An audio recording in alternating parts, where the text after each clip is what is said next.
رہوں، غریبی نہ آئے۔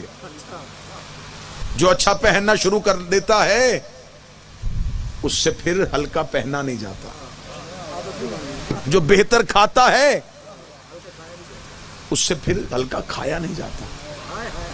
اسے کہا مولا میں چاہتا ہوں میں ہمیشہ امیر رہوں۔ مولا کہتے میں تجھے ایسا وظیفہ نہ بتاؤں تیری 7 نسلیں امیر رہیں۔ اسے کہا مولا وہ کیا؟ امام نے فرمایا اپنے دسترخوان کو وسیع کر دے، دسترخوان کو بڑھا دے۔ مولا نے فرمایا دنیا کی دولت پانی ہے، اسے بہتا رہنے دو، اسے بہاؤ گے یہ اور آئے گی، روکو گے تو جیسے پانی سے بدبو آتی ہے ویسے وہ دولت بھی بدبو پیدا کر دے گی۔ درود سارے حضرات مل کے بابا سے بلند پڑھیں گے، اللہم صلی علی محمد۔ امیر المومنین فرماتے اللہ سے جب بھی مانگنا رزق مانگنا، دولت نہ مانگنا۔ شاید آپ نہیں سمجھے مولا کے جملے کو تو شاید 2019 میں آپ نے دیکھا ہو، میں نے تو اکثر ایسے بندے دیکھے ہیں جن کے پاس دولت ہے لیکن وہ رزق سے محروم ہے۔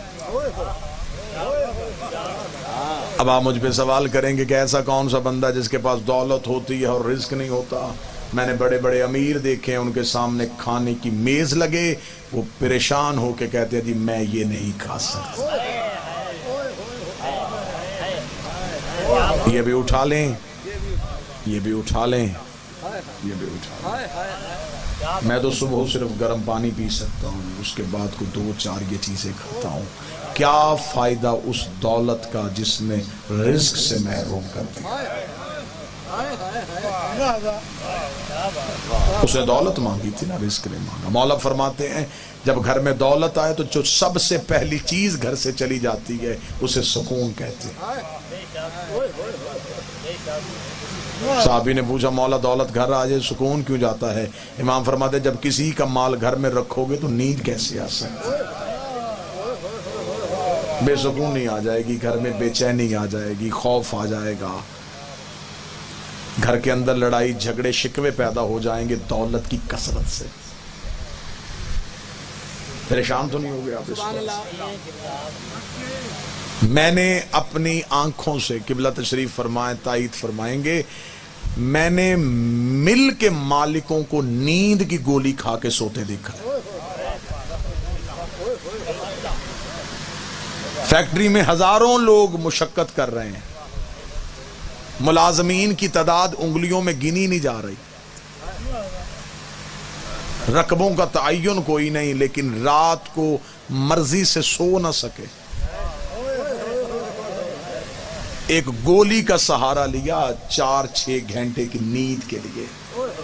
محسن شہید نے کہا تھا فٹ پاتھ پہ سو جاتا ہے اخبار بچھا کے، مزدور کبھی نیند کی گولی نہیں کھاتا۔ لہذا دولت کی کثرت نہیں چاہیے، رزق چاہیے، وہ بھی رزق معرفت چاہیے، وہ بھی رزق ولایت چاہیے، وہ بھی وہ رزق چاہیے وہ جو اپنی مرضی سے وہ عطا کرتے ہیں۔ ایسے ہی رزق کی اللہ سے توقع رکھنی چاہیے۔ مولا فرماتے ہمیشہ زندہ رہنا چاہتے ہو کہ تمہاری موت بار بار ٹل جائے تو لوگوں کو دینا شروع کرو، بانٹنا شروع کرو۔ لیکن ہمارے ہاں بانٹنے کی بھی اب معیار بن گئے ہیں، بندے دیتے بھی بانٹتے بھی ہیں تو معیار کے مطابق۔ میں اکثر ہم مسافر لوگ ہیں، اکثر ہم سفر میں ہوتے ہیں، ٹریفک سگنلز پہ رکی ہوئی گاڑیاں بھی دیکھتے ہیں، کسی بھی چوک میں بھاگتے ہوئے بھکاریوں کو بھی دیکھتے ہیں۔ میں نے اکثر دیکھا جس بندے نے 10 روپے صدقہ دینا ہو وہ 10 منٹ فقیر کا انٹرویو بھی لیتا ہے،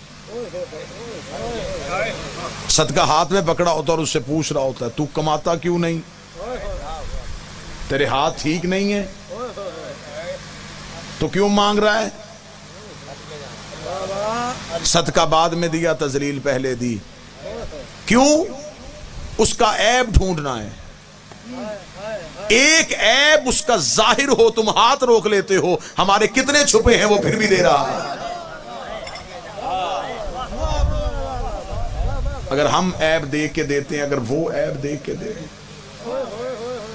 تو میرا خیال ہے ہم میں سے کوئی بھی ایک لقمے کے اہل بھی نہ ہو۔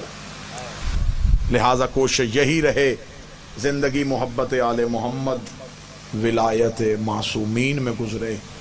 خدا ہر شخص کی آخرت بخیر فرمائے. علماء تشریف فرما ہے، علمی خطابات وہ کریں گے. میری حیثیت ایک طالب علم کی ہے.